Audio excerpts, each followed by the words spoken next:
सभी शिक्षक साथियों का एक बार फिर से मेरे YouTube channel MISCM with teacher में हार्दिक स्वागत है। शिक्षक साथियों, आज के इस वीडियो में हम बात करने वाले हैं कि UDAIS सत्र 2024-25 में हम विद्यालय की प्रोफाइल कैसे भरेंगे।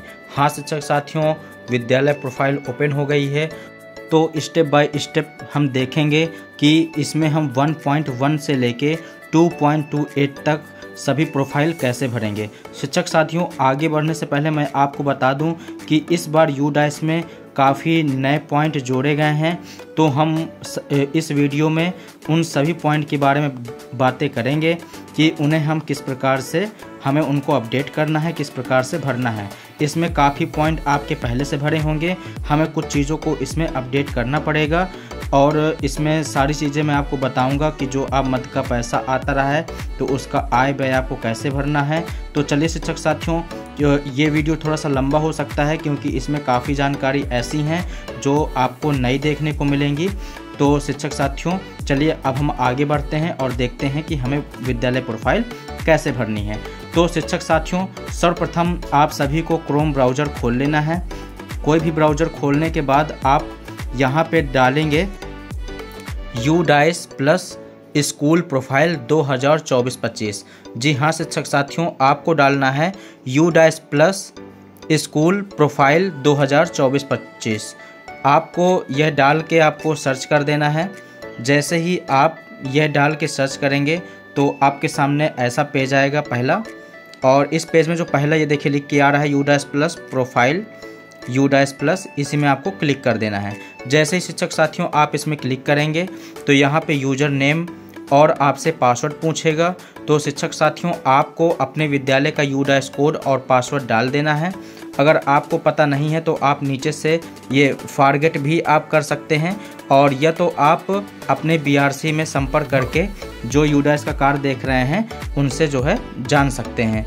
तो शिक्षक साथियों, यहाँ पे आपको डालने के बाद आपको कैप्चा डालना है और लॉगिन में क्लिक कर देना है। जैसे ही आप लॉगिन में क्लिक करेंगे तो देखिए शिक्षक साथियों, आपको यहाँ पे तीनों प्रोफाइल दिखेगी, प्रोफाइल एंड फैसिलिटीज़, टीचर और स्टूडेंट। लेकिन हमको कार्य करना है प्रोफाइल एंड फैसिलिटीज़ में, तो हम इस पर क्लिक कर देंगे। देखिए शिक्षक साथियों, जैसे ही हम इस पर क्लिक करेंगे तो आपके सामने ये पहला पेज आएगा जिसमें देखिए 1.1 से लेके 2.28 तक आपको दिया होगा। देखिए यहाँ पे नीट करेक्शन लिखा हुआ है और सभी के नीचे नीट करेक्शन लिखा हुआ है।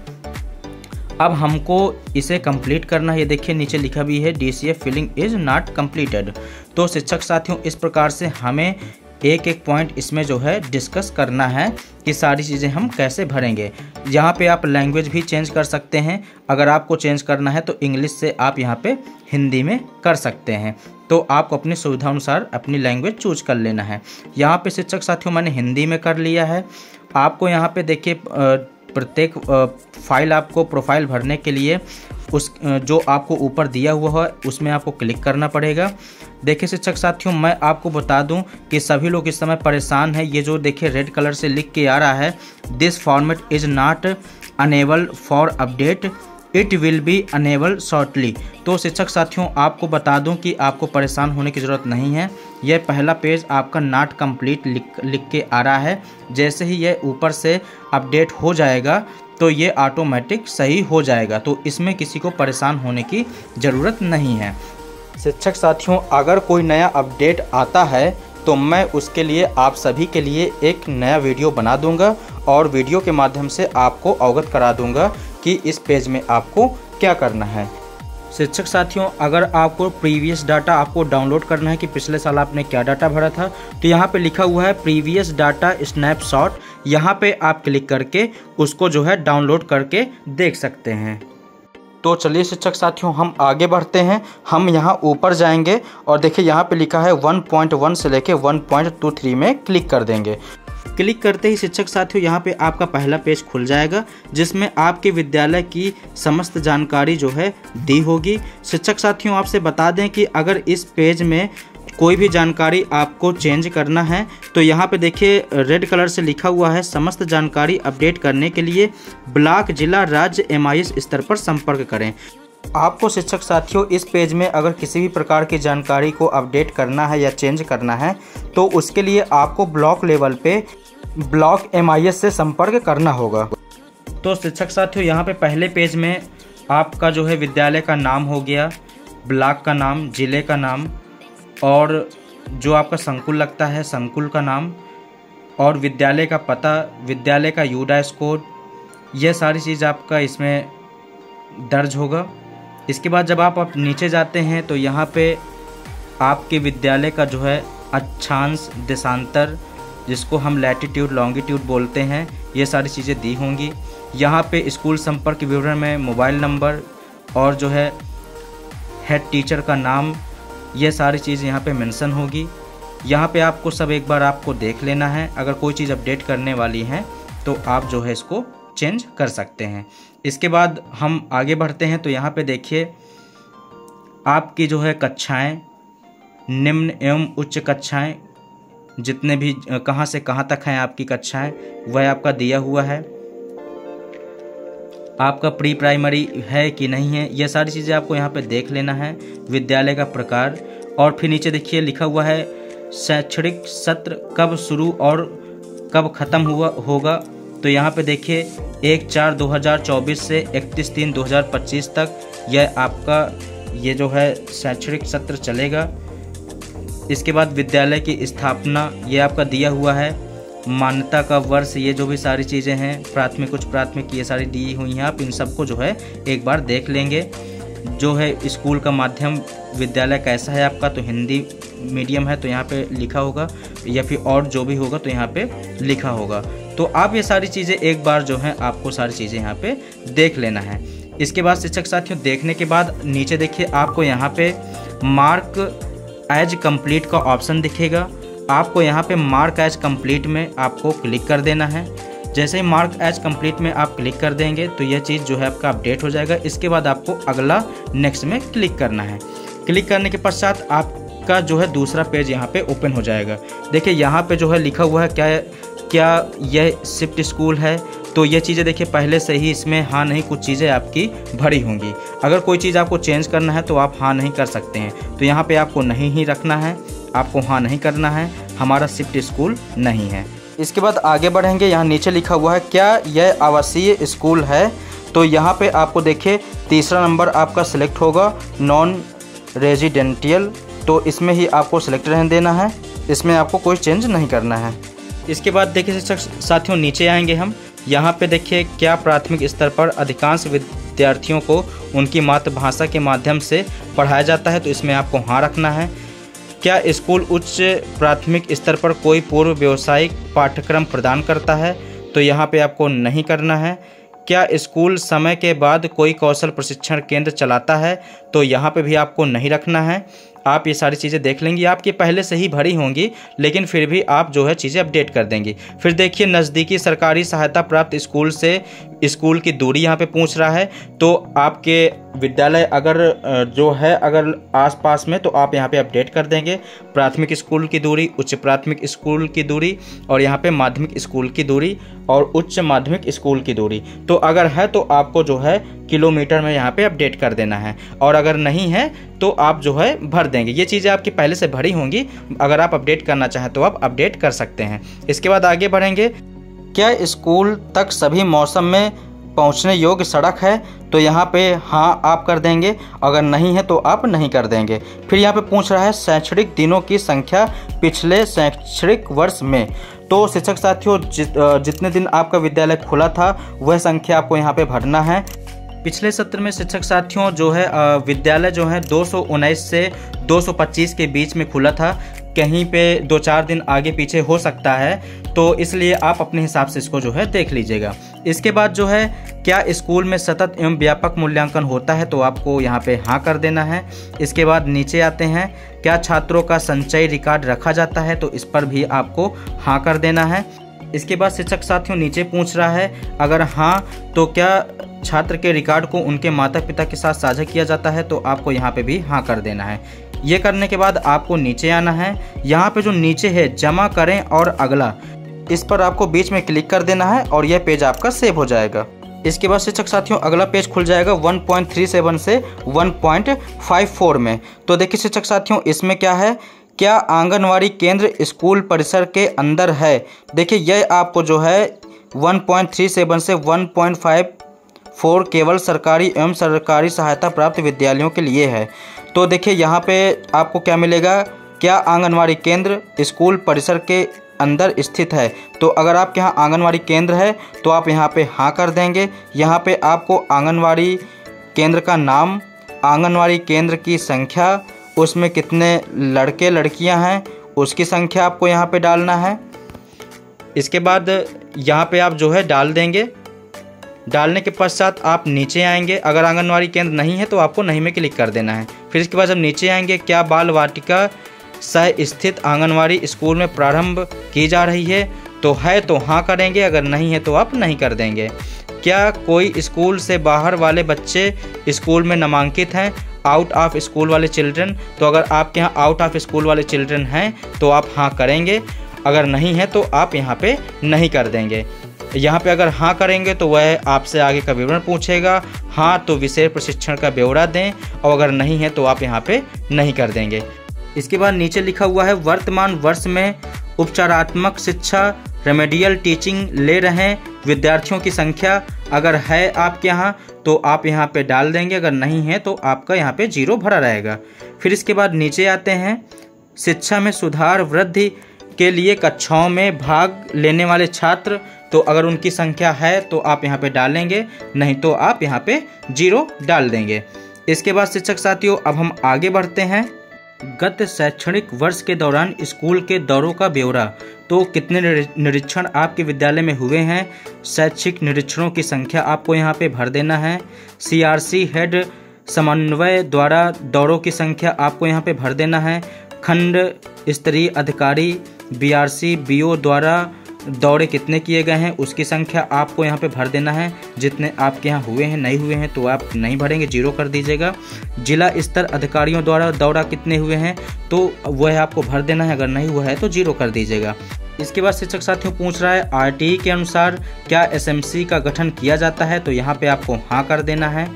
इसके बाद हम नीचे आएंगे तो देखिए यहाँ पे लिखा हुआ है यदि का और खा हाँ है तो पिछले शैक्षिक वर्ष में आयोजित SMC बैठकों की संख्या आपको लिखना है। तो जितने भी SMC बैठक आपकी हुई हो उनकी यहाँ पे आपको संख्या भर देना है। SMC बैठक जो है हर महीने की जाती है, तो वही आपका 10 या 11 जितने भी आपने SMC बैठक किया हो वह आपको यहाँ पे भर देना है। फिर इसके बाद नीचे आएंगे शिक्षक साथियों, यहाँ पे पूछ रहा है कि SMC ने स्कूल विकास योजना तैयार की है। तो यहाँ पे आपको हाँ कर देना है, हाँ तैयार किया है। और यहाँ पे नीचे जो है वर्ष डालना है 2024, तो यहाँ पे आपको 2024 डाल देना है। इसके बाद शिक्षक साथियों ये भरने के बाद अब हम अगले ऑप्शन में चलते हैं। क्या स्कूल निर्माण समिति का गठन किया गया है? तो हाँ कर देंगे। क्या स्कूल ने अपने अकादमी समिति का गठन किया है? इसमें भी आप हाँ कर देंगे। इसके बाद पूछ रहा है क्या स्कूल ने अपने अभिभावक अध्यापक संस्था PTA का गठन किया है? तो सभी विद्यालय जो है PTM का गठन करते हैं। तो यहाँ पे जितने भी PTA बैठक हुई हो तो उसकी संख्या आपको यहाँ पे डाल देना है। इसके बाद नीचे आते हैं, क्या स्कूल सार्वजनिक वित्तीय PFMS के तहत पंजीकृत है? तो मैं आपको बता दूं कि हमारे सभी विद्यालय PFMS के तहत पंजीकृत हैं। तो इसमें आपको हाँ कर देना है, यहाँ पे आपको नहीं करना है, तो आप यहाँ पे हाँ कर देंगे। क्या स्कूल में बहुकक्षा कक्षाएं? तो यहाँ भी आपको, अगर आपके यहाँ बहुकक्षा कक्षा हैं तो आपको हाँ करना है, और अगर नहीं है तो आपको नहीं कर देना है। अगर कक्षाएं आपके साथ में चलती हैं तो आप हाँ कर देंगे, और जितने भी कक्षाएं साथ में चलती हों, 1, 2, 3 जो भी कक्षाएं साथ में चलती हों तो उनकी संख्या डाल देना है। और अगर कोई भी संख्या साथ में ना चलती हो, सभी कक्षाएं अलग अलग लगती हों, तो फिर आपको ऊपर वाला पॉइंट जो है आपको नहीं कर देना है। फिर इसके बाद नीचे आते हैं हम, क्या स्कूल किसी स्कूल परिसर का भाग है, स्कूल कॉम्प्लेक्स है? तो यहाँ पे आपको नहीं कर देना है। फिर नीचे पूछ रहा है क्या स्कूल कॉम्प्लेक्स के लिए एक हब स्कूल है? तो इसको भी आपको नहीं कर देना है, तो यहाँ पे आप नहीं कर देंगे। इसके बाद नीचे आएंगे, क्या स्कूल ने एक भारत श्रेष्ठ भारत के तहत कोई गतिविधि शुरू की है? तो आप इसमें हाँ कर दीजिएगा। इसके बाद क्या स्कूल को फिट इंडिया स्कूल के रूप में प्रमाणित किया गया है? तो आप यहाँ पे नहीं कर देंगे। फिर इसके बाद पूछ रहा है क्या स्कूल सहकर्मी स्वयं शिक्षक मूल्यांकन के आधार पर प्रत्येक शिक्षार्थी के लिए एक समग्र रिपोर्ट कार्ड प्रदान करता है, तो यहाँ भी आपको हाँ कर देना है। फिर देखिए शिक्षक साथियों, हम नीचे आएंगे। पीएम पोषण के तहत परोसे गए मध्याह्न भोजन के दिनों की संख्या पिछले शैक्षणिक वर्षों में, तो देखिए यहाँ पे 3 ऑप्शन दिया हुआ है आपका, कुल दिन, प्रति सप्ताह दिन और प्रति माह दिन। तो देखिए आपको कुल दिनों में जो है जितने दिन आपका विद्यालय खुला है, जितने दिन आपके यहाँ भोजन बना है बच्चों के लिए, उसकी संख्या आप डाल देंगे। और फिर इसके बाद नीचे प्रति सप्ताह के दिन, तो सप्ताह में जितने दिन बना हो, तो 6 दिन जैसे विद्यालय खुलते हैं तो किसी सप्ताह में 6 दिन होगा या किसी सप्ताह में आपका 5 दिन, तो एवरेज में आपको डाल देना है 5 या 6 दिन। फिर इसके बाद प्रति माह दिन पूछ रहा है, तो माह में आपको दिनों की संख्या जो है एवरेज में आपको देख लेना है। 23 या 24 दिन आएगा तो आपको उसी हिसाब से इसमें जो है अंकित कर देना है। इसके बाद इतना भरने के बाद फिर आपको जो है नीचे जाना है। आप ये तीनों जो है एवरेज आप कर लेंगे, एवरेज ही करके आपको डालना है। दिन और प्रति माह और प्रति सप्ताह का जो भी है एवरेज वही करके आप जो है यहाँ पे डाल दीजिएगा। इसके बाद तो यदि आपके यहाँ बाल वाटिका है तो और आप वहाँ खाना देते हैं तो आप यहाँ पे हाँ करें, और अगर नहीं देते हैं, उनको नहीं दिया जाता है, तो आप यहाँ पे नहीं कर दीजिए। इसके बाद ये पूरी प्रोफाइल भरने के बाद आपको नीचे आना है और फिर से बीच में आपको क्लिक करना है जमा करें और अगला। जैसे ही आप उसमें बीच में क्लिक करेंगे तो आपके पास अगला पेज खुल जाएगा। फिर इसमें देखिए क्या निःशुल्क पाठ्यक्रमों का एक पूरा सेट प्राप्त हुआ, तो इसमें आप हाँ कर देंगे। प्राथमिक है तो प्राथमिक, उच्च प्राथमिक है तो उच्च प्राथमिक। इसके बाद पूछ रहा है कि पाठ्य पुस्तक जो है आपको कब प्राप्त हुई है, तो आपको जिस महीने में प्राप्त हुई है वो महीना आप डाल देंगे। आपको जून में प्राप्त हुई है कि जुलाई में प्राप्त हुई है, जो भी महीना हो आप डाल दीजिए। इसके बाद नीचे पूछ रहा है क्या प्रत्येक ग्रेड के लिए TLM उपलब्ध है, तो अगर उपलब्ध है तो आप यहाँ पे हाँ में क्लिक कर देंगे। इसके बाद क्लिक करने के बाद आपको आगे बढ़ना है। यदि हाँ तो क्या स्कूल के कक्षा संचालन में ग्रेडेड अनुपूरक सामग्री का उपयोग किया जाता है, तो यहाँ भी आपको हाँ कर देना है। इसके बाद क्या प्रत्येक ग्रेड के लिए खेल सामग्री, खेल एवं खेल उपकरण उपलब्ध है, तो इसमें भी शिक्षक साथियों आपको हाँ कर देना है। फिर नीचे पूछ रहा है क्या स्कूल ने छात्रों को निःशुल्क यूनिफॉर्म प्रदान की है, तो यहाँ भी आपको हाँ कर देना है। आप DBT के माध्यम से उन्हें जो है यूनिफॉर्म के लिए पैसा भेजते हैं। आप सभी को बता दूं कि ये सभी जानकारी आपको जो है पिछले शैक्षणिक वर्ष के अनुसार डालनी है। इसके बाद पिछले सत्र में आपको जो है बच्चों को पैसा कब प्राप्त हुआ, कब उनके यूनिफॉर्म का पैसा आया, तो जिस महीने में पैसा आया हो वह महीना आप यहाँ पे डाल देंगे। इसके बाद पूरा पेज भरने के बाद आप नीचे फिर से बीच में जाएंगे, जमा करें और अगला, इसमें आप क्लिक कर देंगे तो यह पेज सेव हो जाएगा। इसके बाद नेक्स्ट पेज खुल जाएगा। इसमें पूछ रहा है कुल सृजित सीखने के परिणाम आधारित मूल्यांकन मदों की संख्या। यह 6, 7, 8, 9, 10, 11, 12 में होता है, तो इसमें अगर है तो आप यहाँ पे लिख दीजिए और नहीं है तो आप यहाँ पे 0 भर रहने दीजिए। फिर नीचे आते हैं और इसमें देखिए नीचे क्या स्कूल सक्रिय रूप से शैक्षिक संवर्धन गतिविधियों जैसे परियोजना, समूह कार्य, पोर्टफोलियो, आभासी प्रयोगशालाएं, कक्षा प्रदर्शन, रचनात्मक खेलन आदि करता है, हाँ नहीं। तो इसमें देखिए अगर ये सारी चीज़ें वैसे होती हैं तो आप इन सभी को जो है हाँ में आप जो है क्लिक कर दीजिएगा। फिर इसके बाद हम नीचे आते हैं साइबर सुरक्षा पर उन्मुखीकरण प्राप्त करने वाले छात्रों की संख्या, तो अगर है तो आप डालिए वरना 0 आप भर दीजिए। फिर नीचे आते हैं मनोसामाजिक पहलुओं पर प्रशिक्षण प्राप्त करने वाले छात्रों की संख्या, अगर है तो डाल दीजिए वरना यहाँ पे 0 आप भर दीजिएगा, या भरा रहेगा पहले से भी। तो फिर इसके बाद आप नीचे आएंगे और जमा करें और अगला में फिर से आप बीच में क्लिक करेंगे तो यह पेज सेव हो जाएगा। आपको जमा करें और अगला में नहीं क्लिक करना, आपको बीच में ही क्लिक करना है, जमा करें और अगला। जैसे ही आप क्लिक करेंगे पेज सेव हो जाएगा। इसके बाद अगला पेज खुल जाएगा। इसमें देखते हैं क्या स्कूल आपदा प्रबंधन योजना विकसित की गई है, तो यहाँ पे आप हाँ कर देंगे।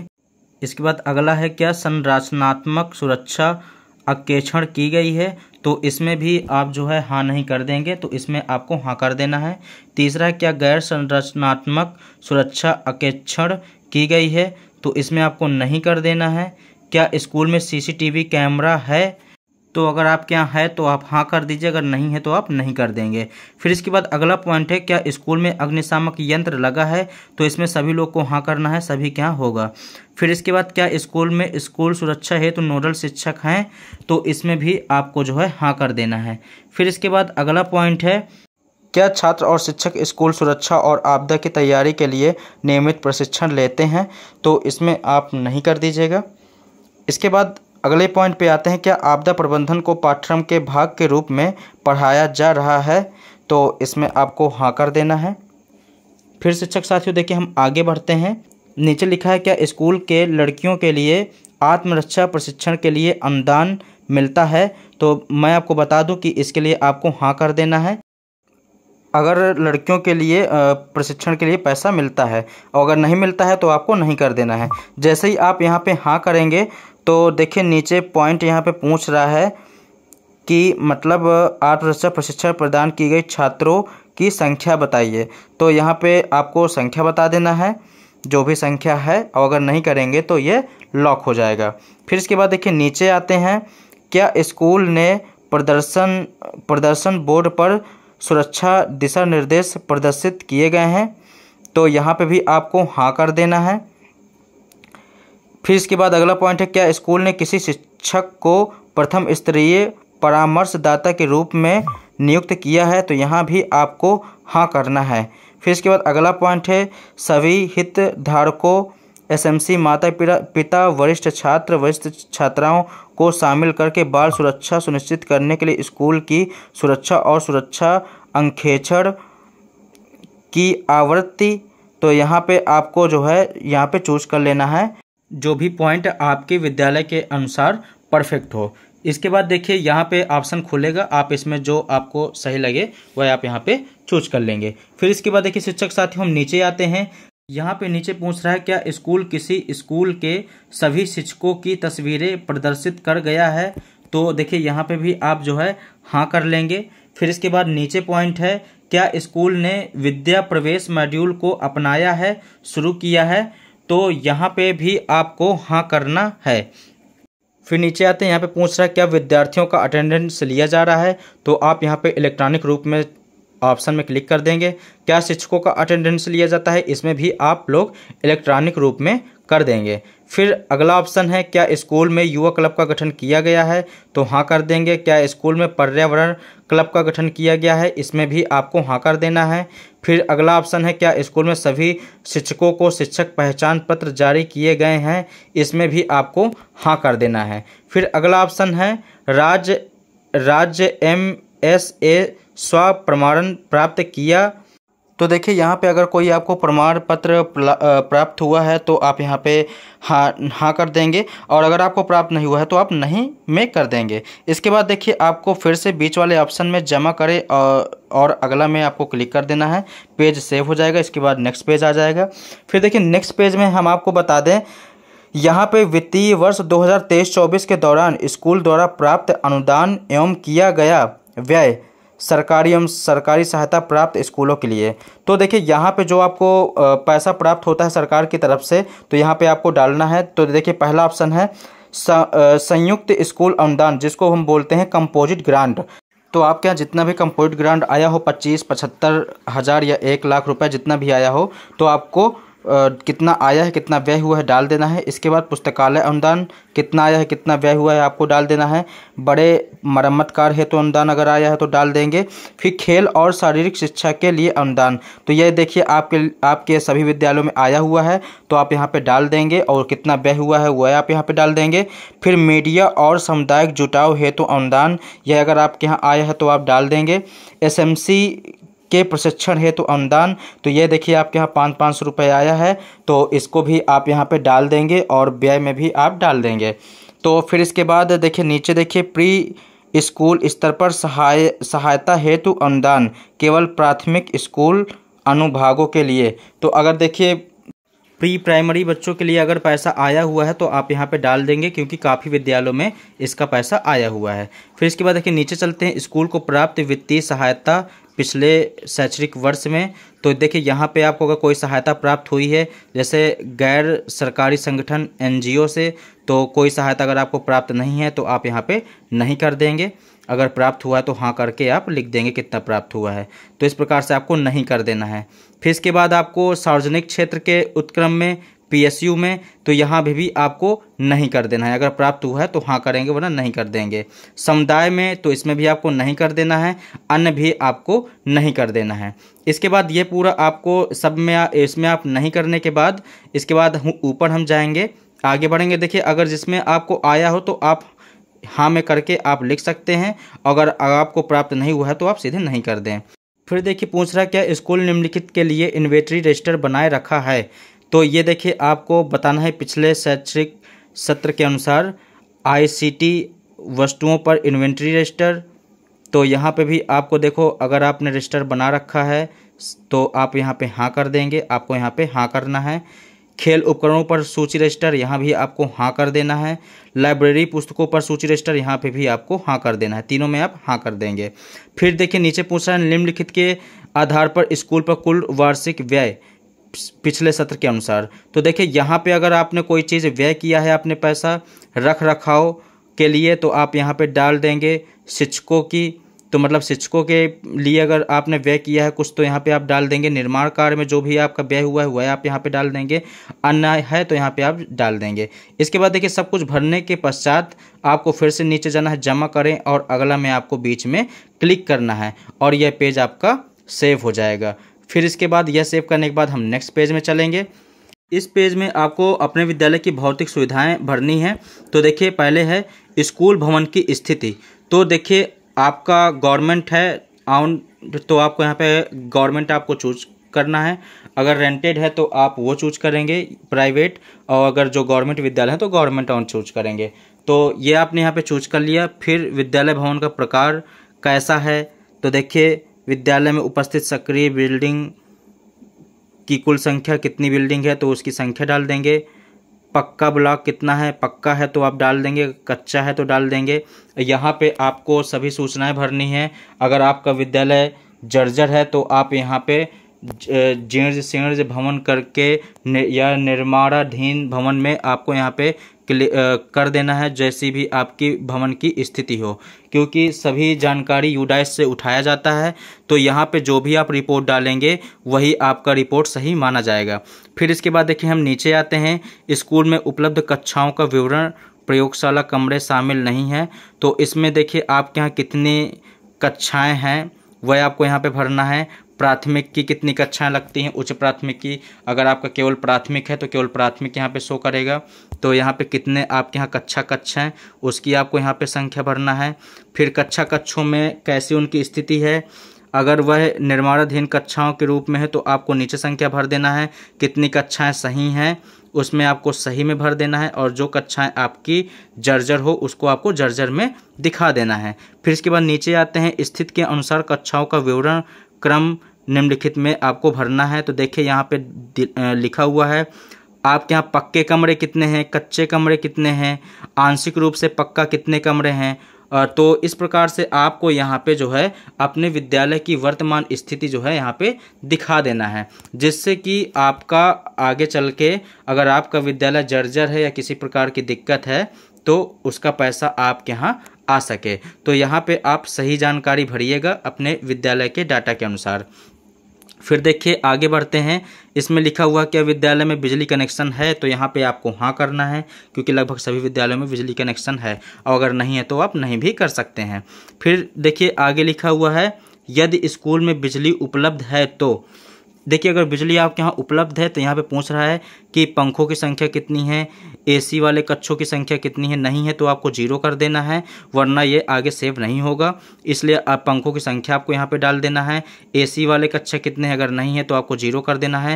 हीटर है कक्षाओं में कि नहीं है तो आपको संख्या डाल देनी, नहीं है तो आपको 0 भर देना है। फिर आगे बढ़ते हैं, क्या स्कूल में सोलर पैनल है, तो आपके यहाँ नहीं है तो आप नहीं कर देंगे। फिर आगे पूछ रहा है कक्षाओं के अलावा अन्य कमरों का विवरण शौचालय को छोड़कर।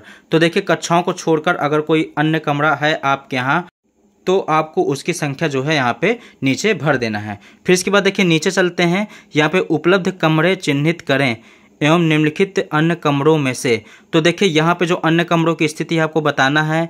स्कूल के प्रमुख प्रधानाचार्य के लिए अलग कक्ष, क्या प्रधानाचार्य के लिए अलग से कक्ष है? अगर है तो आपको हाँ कर देना है, अगर नहीं है तो आपको नहीं कर देंगे।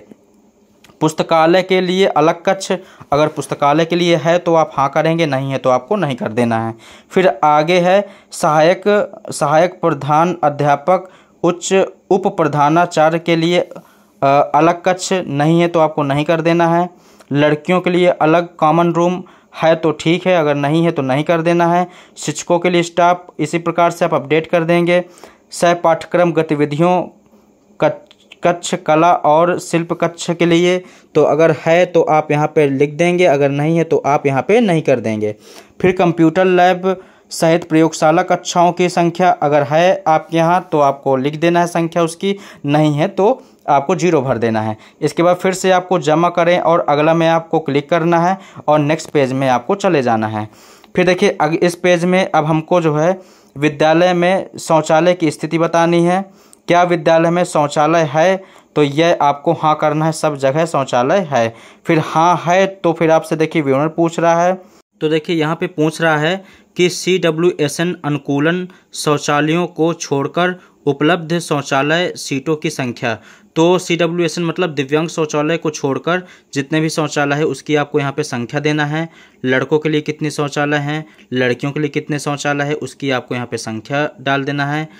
फिर उसी के आगे कार्यात्मक पूछ रहा है, तो अगर शौचालय सही है तो वह संख्या भर देंगे। आपको बता दूं ये डाटा आपका पहले से ही भरा होगा, बस आपको इसमें जो है कुछ चीज़ें आपको अपडेट करनी होंगी, तो यह आप देख लेंगे। फिर इसके बाद देखिए नीचे आते हैं, आपसे पूछेगा कि CWSN अनुकूल शौचालय सीटों की संख्या। अगर आपके यहाँ CWSN शौचालय बना हुआ है तो देखिए आप नीचे आएंगे यहाँ पे दूसरे नंबर पे, तो अगर आपके यहाँ CWSN शौचालय है तो वह आपको भर देना है। लड़कों के लिए, लड़कियों के लिए, जिसके लिए भी है तो उसके सामने आपको जो है अब भर देना है। इसके बाद ये भरने के बाद फिर आपको नीचे आना है। यहाँ पे देखिए कुल शौचालयों की संख्या पूछेगा, तो यहाँ पे आपको टोटल जो है संख्या यहाँ पे भर देना है। फिर इसके बाद नीचे आइए, देखिए इसमें लिखा हुआ है कि मूत्रालयों की का विवरण, कितने मूत्रालय हैं। तो यहाँ पे देखिए जितने भी मूत्रालय आपके यहाँ हो, लड़कों के लिए, लड़कियों के लिए, तो वह संख्या आपको यहाँ पे टोटली भर देना है। पूरा इतने ये सारी चीज़ें भरने के बाद ये आपका पहले से भरा होगा, तो आपको यहाँ पे देख लेना है। फिर इसके बाद देखिए नीचे आते हैं, फिर आपसे वही पूछ रहा है जो आपने ऊपर भरा है कि टोटल जो है शौचालय और मूत्रालय की संख्या। तो देखिए जो संख्या आपने ऊपर भरा है वही संख्या आप यहाँ पे नीचे भर देंगे। यहाँ पे लिखा हुआ है कार्यात्मक शौचालय मूत्रालयों की कुल संख्या, आपको यहाँ पे नीचे जो है भरना है, तो आप यहाँ पे भर देंगे। फिर इसके बाद नीचे देखिए लिखा हुआ है क्या शौचालय मूत्रालय ब्लॉक के पास साबुन से हाथ धोने की सुविधा उपलब्ध है। तो देखिए यहाँ पे आपको हाँ कर देना है। फिर इसके बाद देखिए यहाँ पे आपने हाँ कर दिया। फिर इसके बाद देखिए आप नीचे आएंगे, यहाँ पे देखिए लिखा हुआ है शौचालय सुविधा का स्थान उपलब्ध है। तो यहाँ पे आपको पूछ रहा है स्कूल बिल्डिंग के अंदर या स्कूल बिल्डिंग के बाहर। तो अगर स्कूल बिल्डिंग के अंदर है तो आप अंदर हाँ में उसी में क्लिक कर देंगे। फिर देखिए पूछ रहा है क्या लड़कियों के शौचालय में इंसीनेटर उपलब्ध है। तो देखिए यह अगर आपके यहाँ है तो आप हाँ करेंगे, नहीं है तो आप नहीं कर देंगे।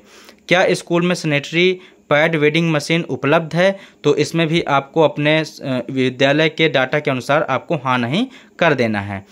क्या भोजन से पहले और बाद में हाथ धोने के लिए साबुन से हाथ धोने की सुविधा उपलब्ध है। तो इसमें आपको हाँ कर देना है। आपके यहाँ कितने वॉश पॉइंट बने हुए हाथ धोने की, उसकी संख्या आपको वहाँ पे डाल देना है। फिर देखिए यहाँ पे पूछ रहा है पेयजल की व्यवस्था। तो पेयजल के लिए आपके यहाँ हैंडपम्प बोरवेल है तो आप उसमें हाँ कर देंगे। और संरक्षित कुआँ, असंरक्षित कुआँ, नल का पानी, जो भी आपके यहाँ जैसा भी पानी हो, मतलब जैसे भी आपको पेयजल की सुविधा उपलब्ध है वह आप यहाँ पे अपडेट कर देंगे। तो जहाँ तक ये सभी जगह हैंडपम्प बोरवेल है तो आप पहले ही ऑप्शन में हाँ कर देंगे, बाकी में आपको नहीं कर देना है। बाकी आप अपने डाटा के अनुसार जो है आप यहाँ पे चीज़ें अपडेट कर लेंगे। फिर इसके बाद आगे बढ़ते हैं। इसमें देखिए पूछ रहा है क्या स्कूल में जल शुद्धिकरण यंत्र जिसको हम आरओ कहते हैं, तो वह आरओ आपके यहाँ उपलब्ध है कि नहीं। तो आपके यहाँ अगर है तो हाँ करेंगे, नहीं है तो आपको नहीं कर देना है। क्या पेयजल की गुणवत्ता की जांच जल प्रशिक्षण प्रयोगशाला से की जाती है, तो यहाँ पे आपको हाँ कर देना है। फिर अगर नहीं की जाती है तो आपको ना कर देना है। क्या स्कूल में वर्षा जल संचय की व्यवस्था है, तो है तो आपको हाँ करना है, नहीं है तो आपको नहीं कर देना है। फिर इसके बाद देखिए शिक्षक साथियों हम आगे बढ़ेंगे। यहाँ पे पूछ रहा है क्या स्कूल में पुस्तकालय की सुविधा उपलब्ध है, तो यहाँ पे देखिए अगर आपके यहाँ पुस्तकालय बना हुआ है तो आपको हाँ कर देना है। पुस्तकों की कुल संख्या भर देनी है, कितनी पुस्तकें हैं आपके यहाँ। फिर बुक बैंक पूछ रहा है, अगर हाँ है तो कितनी संख्या है उसकी। पढ़ने का कोना यहाँ पे है तो आपको हाँ कर देना है। वहाँ कितनी पुस्तकों की संख्या है तो वह आपको यहाँ पे अंकित कर देना है। फिर इसके बाद नीचे आएंगे। क्या स्कूल में पूर्णकालिक पुस्तकालय अध्यक्ष है, तो अगर है तो आपको भरना है, अगर नहीं है तो आप नहीं कर देंगे। क्या स्कूल समाचार पत्रों पत्रिकाओं की सदस्यता लेता है, तो आपके यहाँ अगर समाचार पत्र आता है तो आप हाँ करेंगे, नहीं आता है तो आपको नहीं कर देना है। फिर नीचे लिखा है बच्चों द्वारा कितनी बार लाइब्रेरी की पुस्तकें उधार ली गईं पढ़ी गईं। तो अगर देखिए आपके यहाँ पुस्तकें बच्चे लेते हैं तो आप उसकी संख्या डालिए, अगर नहीं लेते हैं तो 0 भर दीजिए। क्या स्कूल सुविधा के विस्तार के लिए भूमि उपलब्ध है, तो अगर आपके यहाँ है तो आप हाँ कर देंगे। फिर यहाँ पूछ रहा है आवश्यकता अतिरिक्त कक्षाओं और अन्य कमरों की, तो जितने की आपको आवश्यकता हो कमरों की उसकी आप यहाँ पे संख्या भर देंगे, अगर आपके यहाँ अतिरिक्त जगह पड़ी हुई है। फिर इसके बाद देखिए नीचे पूछ रहा है क्या स्कूल में खेल के मैदान की सुविधा उपलब्ध है, तो अगर आपके यहाँ खेल का मैदान है तो आप हाँ करेंगे, नहीं है तो आपको नहीं कर देना है। फिर देखिए यहाँ पे लिखा है यदि नहीं तो क्या विद्यालय ने बच्चों के लिए खेल के मैदान नगरपालिका पार्क आदि से सटे हुए बाहरी खेलों तथा अन्य शारीरिक गतिविधियों के लिए पर्याप्त व्यवस्था की है, तो वहाँ पे भी आपको हाँ नहीं कर देना है अपने सुविधा अनुसार। क्या पिछले शैक्षणिक वर्ष में छात्रों की स्वास्थ्य जांच की गई, तो अगर जांच की गई तो आपको हाँ कर देना है, और कितनी बार जांच की गई उसकी आपको संख्या लिख देनी है। और अगर की गई है तो संख्या लिखने के बाद आपको यहाँ पे नीचे पूछ रहा है कि किए गए स्वास्थ्य जांच के मापदंड, तो ऊंचाई, वजन, आँखें, और भी यहाँ पे काफ़ी ऑप्शन है, गला, जो मतलब इनमें आपको सभी में हाँ हाँ कर देना है, सभी को आपको यस यस कर देना है। फिर देखिए पूछ रहा है बच्चों को दी जाने वाली कृमिनाशक गोली, तो इसमें भी आपको पूर्ण 2 खुराक दिखा देना है इसमें। और इसके क्योंकि सभी सरकारी विद्यालयों में, प्राइवेट विद्यालयों में बच्चों को जो है गोलियां प्रदान की जाती हैं। इसी प्रकार आयरन की गोलियां, फॉलिक एसिड की गोलियां मिलती हैं कि नहीं मिलती हैं, तो इसमें भी आपको हाँ कर देना है। क्या स्कूल वार्षिक स्वास्थ्य रिकॉर्ड रखता है, तो इसमें भी आपको हाँ कर देना है। क्या स्कूल में थर्मल स्कैनर उपलब्ध है, तो यहाँ पे आपको नहीं करना है। क्या प्राथमिक उपचार की सुविधा उपलब्ध है, तो अगर आपके यहाँ उपलब्ध है तो आप हाँ करेंगे, वरना नहीं तो आपको यहाँ पे नहीं रहने देना है। क्या जीवन रक्षक आवश्यक दवाएं उपलब्ध हैं, तो अगर उपलब्ध हैं तो हाँ करेंगे, वरना नहीं लिख देंगे। क्या विकलांग बच्चों के लिए स्कूल की इमारत तक पहुंचने के लिए रैंप मौजूद है, तो देखिए अगर आपके विद्यालय में रैंप बना हुआ है तो आप हाँ करेंगे, और अगर रैंप नहीं बना हुआ है तो आपको नहीं कर देना है। तो पूछ रहा है यदि हाँ तो रैंप के लिए हाथ की रेलिंग उपलब्ध है, तो रैंप के दोनों साइड में रेलिंग बनी हुई है कि नहीं, अगर रेलिंग बनी है तो आपको हाँ कर देना है, नहीं बनी है तो आपको नहीं कर देना है। फिर पूछ रहा है क्या स्कूल में विशेष शिक्षक है, तो यहाँ पे आपको कोई नहीं कर देना है, अगर नहीं है आपके यहाँ तो आपको यहाँ पे कोई नहीं कर देना है। फिर देखिए नीचे पूछ रहा है क्या स्कूल में सब्जी का बाग उपलब्ध है, तो अगर है आपके यहाँ बगीचा तो आप इसमें हाँ कर देंगे। क्या स्कूल में रसोई का शेड उपलब्ध है, तो अगर है तो आपको हाँ कर देना, नहीं है तो आपको नहीं कर देना है। क्या स्कूल में अपशिष्ट एकत्र करने हेतु कूड़ेदान है, तो अगर है तो प्रत्येक कक्षा कक्ष के लिए तो यहाँ पे आपको यस कर देना है, आपको ये चीज़ें आपको यस ही करना है। शौचालय तो यहाँ पे भी आपको यस कर देना है, रसोई तो आपको यहाँ भी यस कर देना है। फिर नीचे पूछ रहा है क्या स्कूल में विद्यार्थियों के लिए फर्नीचर है। तो देखिए अगर सभी के लिए फर्नीचर उपलब्ध है तो आप पहले ऑप्शन में क्लिक करेंगे, आंशिक रूप से उपलब्ध है बच्चों को तो दूसरे नंबर में, और अगर कोई भी नहीं बच्चों को उपलब्ध नहीं है, बच्चे ज़मीन में बैठते हैं, तो आप तीसरा नंबर चूज कर देंगे। अगर उपलब्ध है तो कितने बच्चों के लिए उपलब्ध है उसकी आपको यहाँ पे संख्या भरना है। इसके बाद आपको जमा करें और अगला में आपको क्लिक करके पेज को सेव कर देना है। इसके बाद आप अगले पेज में आएंगे, क्या स्कूल में निम्नलिखित सुविधाएं हैं। तो देखिए आपको यहाँ पे नीचे सुविधाएं पूछी गई हैं, तो यहाँ पे आपको बताना है कि यह सुविधाएं आपके विद्यालय में उपलब्ध हैं कि नहीं उपलब्ध हैं। तो देखिए यहाँ पे पूछ रहा है छात्रावास आवासीय सुविधाएं उपलब्ध हैं कि नहीं। तो देखिए यहाँ पे आपको नहीं करना है, क्योंकि हमारे शिक्षा विभाग में जो है यहाँ पे ऐसा कोई आवासीय सुविधा उपलब्ध नहीं है। अगर है तो आप यहाँ पे हाँ में क्लिक करके उपलब्ध सीटों की संख्या आप यहाँ पे डाल सकते हैं, और नहीं है तो आपको नहीं ही करना है, यह प्राथमिक हो या उच्च प्राथमिक विद्यालय हो। फिर इसके बाद देखिए ये भरने के बाद आपको आगे बढ़ जाना है। आगे आपको देखिए चीज़ें पूछ रहा है क्या स्कूल में निम्नलिखित प्रयोगशालाएं हैं। तो देखिए प्रयोगशालाएं आपको बता दें, क्योंकि 1 से 8 तक में तो हमारे कोई प्रयोगशालाएं होती नहीं हैं, तो यह पॉइंट देखिए इंटर लेवल में जो यूडैस भरते हैं हाई स्कूल इंटर लेवल में, ये उनके लिए है। तो देखिए इसमें आप देख लीजिए, अगर आपके यहाँ प्रयोगशालाएं हैं तो आपको भरना है, अगर नहीं है तो आपको नहीं कर देना है। तो देखिए हम नीचे जाते हैं, यहाँ पे पूछ रहा है क्या स्कूल में निम्नलिखित उपकरण हैं। तो देखिए यहाँ पे पूछ रहा है ऑडियो विजुअल सार्वजनिक पता प्रणाली, तो अगर आपके यहाँ है तो आप हाँ में क्लिक करेंगे, नहीं है तो आप नहीं कर देंगे। विज्ञान किट मिली है आपको, उपलब्ध हुई है तो हाँ करेंगे। गणित की किट आपको उपलब्ध हुई है तो आप हाँ करेंगे, नहीं है तो आप नहीं कर देंगे। बायोमेट्रिक उपकरण अगर आपके यहाँ है तो हाँ करेंगे, नहीं है तो आप नहीं कर देंगे। और नीचे सेव जमा करें में आप क्लिक करके जो है आप पेज को सेव कर देंगे। फिर देखिए अगले पेज में आते हैं, कंप्यूटर या डिजिटल उपकरण की स्थिति। तो देखिए यहाँ पे क्या पूछ रहा है, डेस्कटॉप पीसी। अगर आपके यहाँ डेस्कटॉप कंप्यूटर है तो आप यहाँ पे संख्या भर देंगे, अगर नहीं है तो आप 00 रहने देंगे।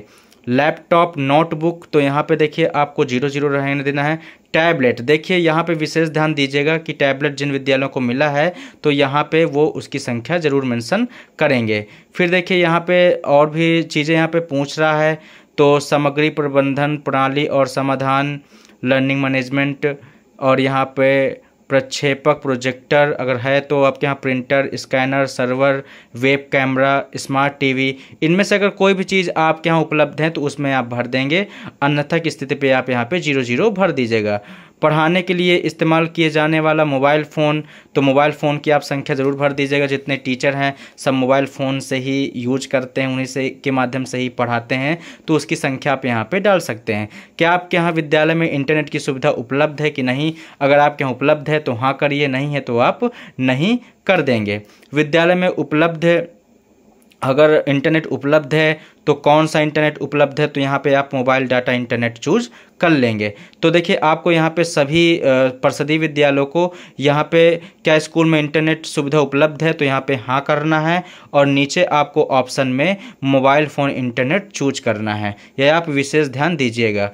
अब देखिए शिक्षक साथियों, अब हम नीचे आते हैं, तो देखिए नीचे आपको क्या पूछ रहा है, यहाँ पे पूछ रहा है क्या इंटरनेट सुविधा तक पहुंच का उपयोग शैक्षणिक उद्देश्य के लिए किया जाता है। तो शिक्षक साथियों इसमें आपको हाँ कर देना है, क्योंकि इंटरनेट का उपयोग जो है शैक्षणिक कार्यों के लिए किया जा रहा है। तो इसके बाद आपको हाँ करने के बाद अब आपको देखिए आगे बढ़ना है। यहाँ पे पूछ रहा है क्या स्कूल में कंप्यूटर ICT लैब उपलब्ध है। तो जिन विद्यालयों में उपलब्ध है वो हाँ करके यहाँ पे कितने उपलब्ध है ICT लैब उसकी संख्या डाल देना है। फिर देखिए नीचे पूछ रहा है केवल सरकारी और सरकारी सहायता प्राप्त स्कूल के लिए है ये पॉइंट, क्या स्कूल में ICT लैब उपलब्ध है, तो आपको यहाँ भी हाँ कर देना है। इसके बाद नीचे पूछ रहा है कार्यान्वयन का वर्ष, तो वो आप वर्ष डाल देंगे जब चालू हुआ है। इसके बाद ICT लैब काम कर रही है या नहीं, तो अगर कर रही है तो आप हाँ कर देंगे, नहीं कर रही है तो आप नहीं कर देंगे। इस प्रकार से नीचे और भी 1-2 पॉइंट हैं, स्कूल में कौन सा मॉडल लागू हुआ है तो वह आप यहाँ पे चूज कर लेंगे जो आपके यहाँ लागू हुआ हो। इसके बाद नीचे पूछ रहा है स्कूल में ICT प्रशिक्षण का प्रकार, तो जो प्रकार है तो वह आप यहाँ पे चूज कर लेंगे। इसके बाद देखिए नीचे आते हैं क्या स्कूल में निम्नलिखित सुविधाएं हैं, क्या स्कूल के लिए ICT आधारित उपकरणों का उपयोग किया जा रहा है, तो आप किया जा रहा है तो हाँ करेंगे, नहीं तो ना कर लेंगे। स्कूल में ई सामग्री डिजिटल संसाधनों की पहुँच, इसमें आप हाँ नहीं कर लेंगे। CWSN के लिए सहायक तकनीक आधारित समाधान, इसमें हाँ नहीं कर लेंगे। इसके बाद नीचे पूछ रहा है टीवी चैनलों का पहुंच, अगर है तो हाँ करेंगे, नहीं तो ना कर देंगे।